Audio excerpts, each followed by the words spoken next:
Kini sering dihujat, Mayang akui rasakan derita Vanessa Angel yang pernah dihujat satu Indonesia. Setelah terjun ke dunia hiburan, adik Vanessa Angel itu mengaku merasakan kerasnya.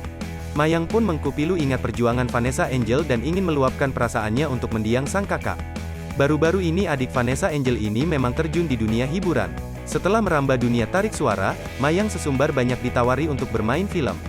Namun sayangnya, hingga kini Mayang masih enggan menerima tawaran tersebut. Mayang mengaku jika dirinya dan sang adik, Cika masih belum mendapat izin dari sang ayah, Dodi Sudrajat untuk bermain film. Bisa dibilang Mayang baru seumur jagung menyicipi dunia hiburan, namun siapa sangka, kini Mayang telah merasakan betapa kerasnya dunia hiburan. Terlebih banyaknya haters yang terus menghujat dirinya meski tak berbuat salah. Mengenai hal itu, Mayang jadi teringat dengan almarhumah Vanessa Angel yang kala itu telah terlebih dulu pernah terjun ke dunia hiburan. Jika diberi kesempatan untuk bisa bertemu dengan Vanessa Angel, Mayang ingin mengadu betapa beratnya dunia entertainment di Indonesia.